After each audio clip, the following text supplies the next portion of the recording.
Hello and welcome to another tutorial. In this video, I am going to walk you through Otter.ai. This is another machine transcript or another software that can help you in your transcription. Let's go ahead and log in. Of course, you will need to sign up if you don't have an account yet, and you need one email address per account. So let's go ahead and sign in with Google. Once you're signed in, you will have this dashboard. And if you notice, I am on a free account. There are three times, three chances for you to import a file. And your basic is free. The minutes that you have here will reset in yung sa akin 25 days. Okay, so just get pro if you like this software and you think that you can have this for a long haul, for your long time career.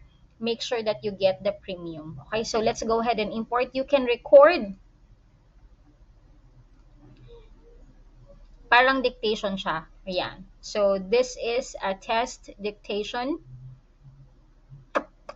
Ayan. Okay, but we're not dictating. We are uploading a file. Okay. Let's go ahead and click on import. Now, if you notice, I have one last chance. So I better not mess this up. Otherwise, I am going to pay or create another account using a different email address. All right. So this one, I created actually a file na 24 seconds lang kasi for ano lang, for teaching purposes lang naman. Para hindi masyadong mahaba yung itinatranscribe ng machine. Ayan. Kasi hindi naman natin kailangan yung masyadong mahaba. Ayan. So, it's like that now. It's transcribing. So, wait mo lang siya mag-process. Maliit lang yung ating file. You can actually click on go to transcript. Getting stronger and more confident and more engaged. That's it. And to be empowered is to move through the world without any kind of fear or any kind of apology. Right. So you know the drill. You can play again, you can rewind, you can forward, you can edit here mismo.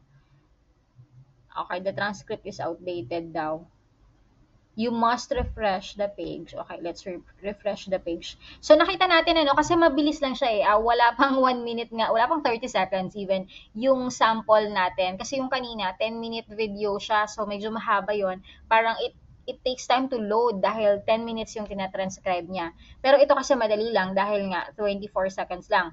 Now, you can edit here once it's already done. You can edit or you can just copy this, literally copy paste like this. So copy, tapos ilipat mo siya sa Word document.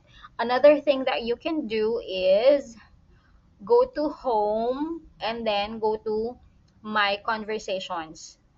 Ayan, dito makikita mo lahat ng mga tinranscribe mo. So ito yung ngayon natin, 25. So you can export, you can move it to some, like if you have like a folder or something, and then you can delete, you can share. So enable link, ito yung mga embedded. Okay. Share link is not enabled. Okay, enable link. Yan. And then you can copy this one and you can share it. Pero syempre, if it's a client, you are not going to send the embedded link at all. You can create like a Word document and then you can send it to them formally. Okay? Yan. So, but if you'd like to share it with someone, if they can double check or proofread for you, that's also a possibility. But I'd like you to know those are the options that you have here. And ang pinaka-importante dito yung export kasi ito yung palagi natin gagamitin. Okay? So yun lang. So you can click here on start recording when you would like to record something. Import audio. Click on home. Ito yung mga apps niya. Ganyan. Okay? So pwede siya sa Zoom. Pwede siyang masync sa cloud recordings. Dropbox. Okay? So just go ahead and play around with the video. With the software. But like I said, ito yung mga basic lang naman and sobrang dali niya lang naman magamit. Okay? So, let me know if you have questions. Let me know kung ano yung favorite ninyo na software na gamitin so far. This one, I like this one as well kasi automatic yung transcription. Actually, mabilis lang siya. I actually tried to to transcribe one day ago. This is the 10-minute long video din.